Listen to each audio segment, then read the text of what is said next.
Hello, and welcome to another episode of Thoroughly Thriving, where talent meets strategy and innovation drives success.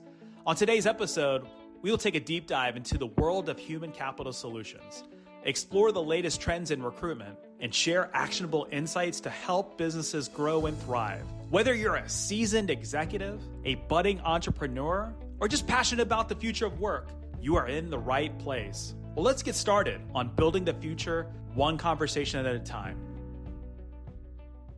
Well, welcome to another episode of Thoroughly Thriving. I'm here with my main man, my business partner, Sean Burroughs. And Sean, I couldn't be more excited for today's episode. And as we were preparing, we both were truly aligned on what we felt driven, what we felt compelled, what we felt really important to share. And we're going to talk about our why today, and since opening the doors to Thorough Group, even before opening the doors, but you and I both discussed what our why is, what really compelled and drove us to step out of the comfort zone of working for these large, publicly traded or large, privately held firms and step out into entrepreneurship. And it was important for us to define our why, to calibrate our why, so that we had clarity again as we took a step out. So I'm excited. I'm pumped to talk about what our why is now that the doors have been officially open. What are your thoughts? Yeah, Darren, I couldn't agree with you more. I think, one of the foundational pieces of deciding who you're going to partner with in life, in anything, is to really understand someone's why. And so I know for us, this was really a foundational conversation around, who are we working with? What's the future of my family going to be, hitched to? What is all this going to look like? And so, man, I'm really excited to get into a little bit about our why. Why don't you kick us off a little bit? Talk to me a little bit about, because I know we have generally, Yeah. in the same ballpark from a why Um, perspective. But tell me a little bit about your why, in starting Thorough Group. I'm going to answer your question, but Sean, as we were having discussions of leading up to the launch, um, the overwhelming feeling that I got about our why, it was, I felt symbiotic. Our whys were symbiotic. They fed off each other. And I couldn't encapsulate any better than what you said about feeding off each other, because that's exactly now that we've been in the business, we've got our sleeves rolled up and we're in it day to day.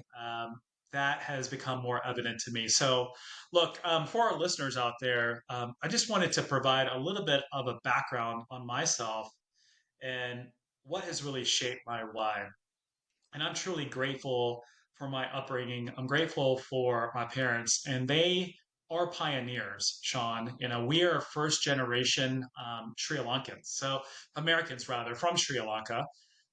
And I was born in London, England, which my wife reminds me, Sean, if I had a British accent, I'd be a lot better looking and a lot smarter. um, I know that I'm neither one of those things. However, I had enough, I guess, charisma to land my amazing bride. So I'm grateful for that. But I moved to the US when I was three, in the 80s.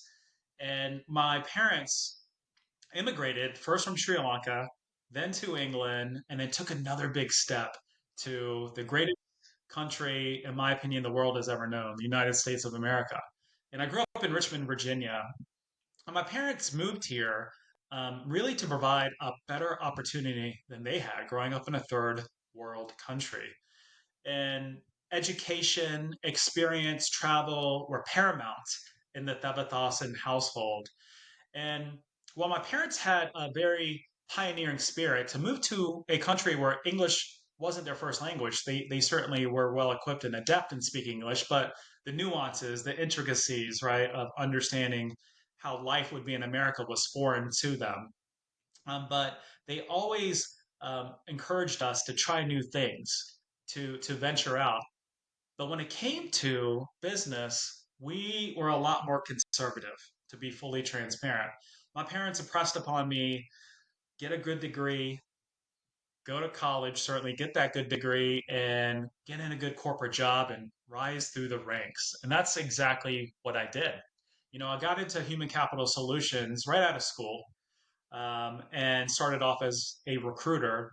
And with my first company, got 6 promotions in 8 years and really rose through the ranks. And every role since then, I've been headhunted and I've been given and earned the opportunity to oversee larger and larger teams and really um, equip myself with not only life experiences but professional experiences, from understanding leadership and the nuances of business. So Sean, it got to a point where I knew that I had a lot more to give, that I wanted to hang my own shingle.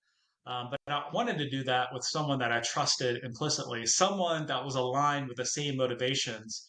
And there's no better person than than my partner that's on this podcast.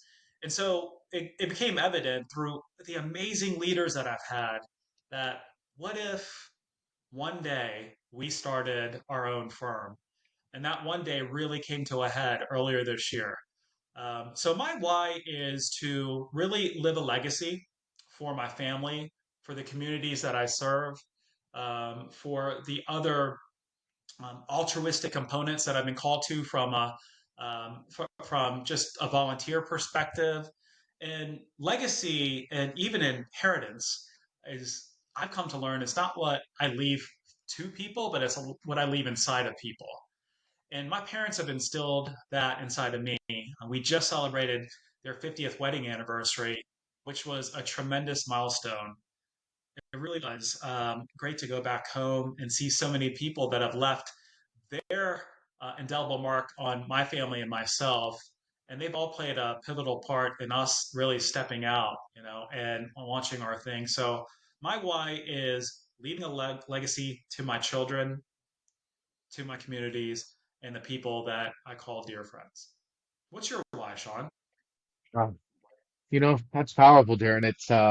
I think about the journey that your parents must have gone on, and embarking into some brand new spaces. And I think, as you mentioned, there were some familiarities, with language and other things, but really trying to learn into a new space. And so, I can see, I think probably fairly similar to my family, my parents really wanted to venture out of the baseline of what they had grown up in. Both of my parents grew up in the San Francisco Bay Area, and both came from families that had their own challenges, their own nuances, their own difficulties. But one of the things was that neither one of them went to college. Neither one of them was able to graduate due to a variety of circumstances. We don't need to necessarily get into, but so growing up for us, I remember they really instilled in me this work ethic because they were going to find a way no matter what it took. And, they even wanted to venture into some entrepreneurialism that, if I'm honest, didn't work the first time through. And, put us into a financial place where, we did not have the success. We could not buy a home. We could not, experience a lot of those things that people get the chance to experience growing up. And I remember just the work ethic being ingrained into me, even as a young man, as I'm in elementary school and my parents waking us up at 4 o'clock in the morning to go. And if I stayed awake in the second row of the minivan, I could roll newspapers because my parents had two newspaper routes that we would go do. I know many of our listeners remember when we used to actually have physical newspapers. You get the print on your fingers and all of those sorts of things. But and so I, as a 5, 6, 7-year-old boy, would sit in the back row and roll newspapers at 4:30 in the morning and rubber band them and get them stacked and ready to go so that we could get this family paper out done, that we had two different routes we had to do every morning before they took us to school. So that was just implanted into me very early that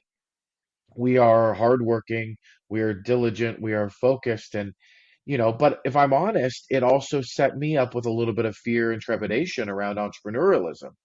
I think that when you see your parents not succeed at something, it generally, you kind of box that off to the side and say, okay, well, I'm not going to try that either because of history, because of other things. And so as I pursued and, got my college degree and started working in business and had all of these accelerated promotions and everything that I've done, and, went to work for Amazon for a while when I lived in Seattle, and, moved down to San Diego. And I remember when we met and my career shifted into this human capital space, things began to shift and to pivot around, and what if? What if maybe one day I could, show my kids a little bit more about what that could look like? I could show my children that there is more opportunity and there is more things that they could do. And so, it's been an amazing ride in my career, Darren, because I've worked for even in my last role, I worked for amazing leaders and an amazing company with awesome team members. Like, going out and starting my own was not a reflection of, well, this is terrible, I'm going to go this direction. It was hard. It was a hard choice to leave because I worked with incredible people and for an incredible company that does great work.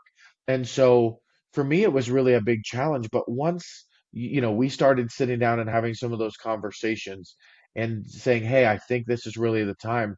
I would agree with you and I would echo what you said. There's nobody else that I would have jumped out of the comforts of corporate life to be able to go out and start my own thing and be able to really leave a legacy and impact into my children. So, my why is I get up every morning and I look at my wife and I look at my three kids and I think to myself, I have the opportunity today to shift the legacy and impart some different things into my family today and in the future that, to your point, hanging your own shingle just shifts and changes things. So, Darren, I think for me, it's probably a fairly long-winded way of saying things, but of really the why behind why I wanted to jump in and start Thorough Group with you. It's a constant reminder to me, too, every time I do get up. So I love how you captured that. There's just so much identification. Well, thank you. Thank you for sharing that. It's good that we had this discussion and look for our listeners out there. A challenge, a call to action is to maybe redefine your why or calibrate it or dust it off. Sean, I can sometimes get into a mode where I forget that I'm a human being and Yeah. I'm just a human doing. I'm going from the next task. I'm going from the next day. And sometimes I just need to pause and say, where am I right now? I know where I'm physically at, but where is my mind at? Where's my heart at? And is my why completely aligned, right? What drives me? Because look, most people can aim for nothing and hit it with 100% accuracy. And I Hmm. want to keep my why dead center in the, on that bullseye, right? And focus. So it's important. It's important. So I want to challenge and actually have a call to action for our listeners. Yeah. Whatever platform you're listening to Thoroughly Thriving on, please comment, share with us. Did any of this resonate with you? And if so, provide that to us, and we'd be happy to engage with you and share our thoughts. I know that our time is limited on this podcast, and we could spend probably a full hour going into Yeah. greater depths of our why. But yeah, we would love to have some follow up with you all on around your why. And and John, in subsequent podcasts, we're going to talk about our core values. When we Yep. sat down before we launched Thorough Group, there was really five key core values that we talked about: driven to excellence, integrity, relentless innovation, living your legacy, and most importantly, working as one and winning as one. So we're going to talk about that in between when we have guests on our podcast. So again, comment, let us know what your why is. Stay tuned for upcoming episodes when we talk about our core values, and we're going to take a deeper dive. And thank you for letting us be vulnerable with you today. Thank you for joining us today for another great episode of Thoroughly Thriving. If you enjoyed today's episode, please feel free to share it with those in your world. If you'd like to learn more about the Thorough Group, please go to thoroughgroup.com. And remember that we will all remain thoroughly thriving if we continue to work as one and win as one.